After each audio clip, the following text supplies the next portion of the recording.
हाय मित्रांनो, कशा आहेत तुम्ही? बरे आहेत ना? आज मी बनवणार आहे पावभाजी। या तुम्हाला दाखवते काय काय लागते।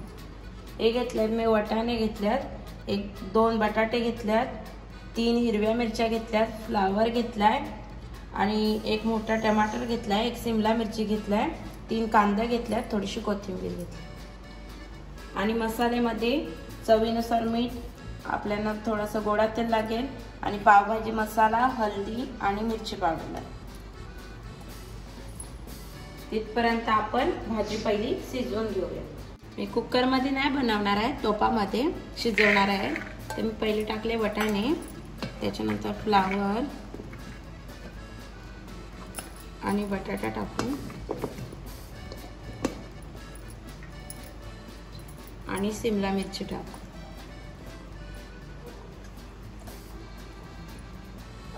आणि थोडा टमाटर पण टाकून देऊ। बाकीचे नंतर टाकू। एवढं पूर्ण शिजवून घेऊ।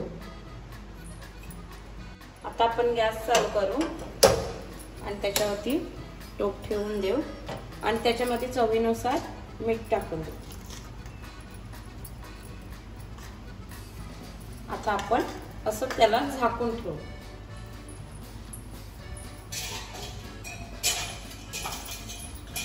अर्धा तासपर्यंत झाकून ठेवू, अर्धा 1 तास। आपली भाजी झाली शिजून, पुरी मॅश करून घेतले। आता पावभाजी बनवायला स्टार्ट करू। चला आपण बनवायला स्टार्ट करू।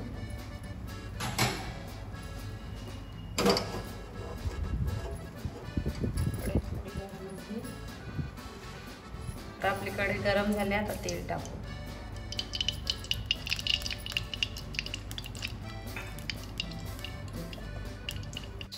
आपलं तेल गरम झालंय, पहिले मिरची टाकून देऊ।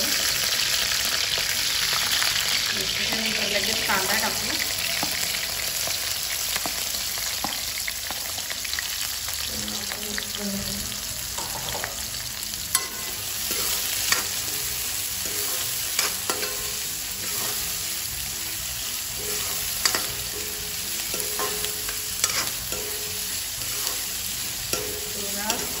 कांदा शिजवून घेऊ। कांदा शिजायला थोडा मीठ टाकतो।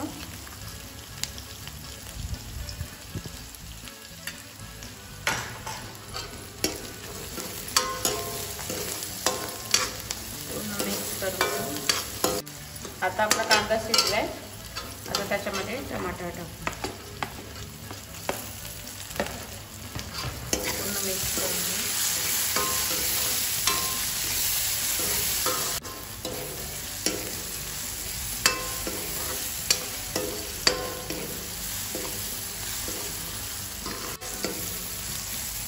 आता आपला टमाटर शिजलाय, त्याच्यामध्ये आता मसाले टाकू। हे घेतले मिरची पावडर, ही हळदी आणि पावभाजी मसाला आणि थोडीशी कोथिंबीर। पूर्ण मिक्स करू।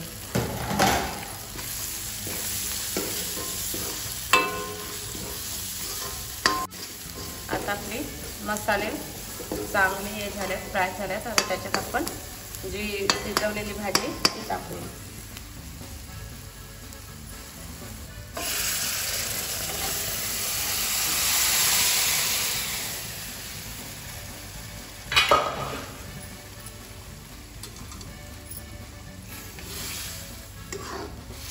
मिक्स करून घेऊ।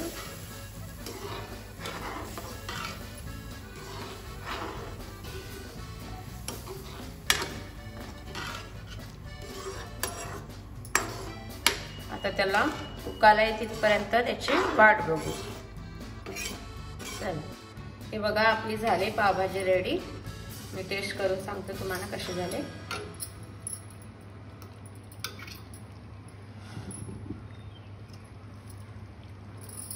मस्त झाले। आता मी त्याला खाली उतरवून घेतो आणि डिश सजवून तुम्हाला दाखवतो। हे बघा आपली डिश रेडी आहे पावभाजीची। चला आपण टेस्ट करून बघूया कशी झाली ते।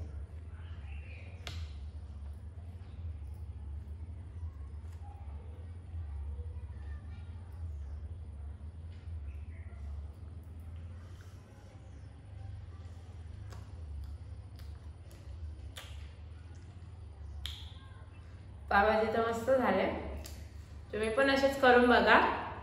तुम्हाला पण माझी रेसिपी आवडली असेल तर लाईक करा, शेअर करा, सबस्क्राईब करा आणि फॉलो करायला विसरू नका। Bye bye.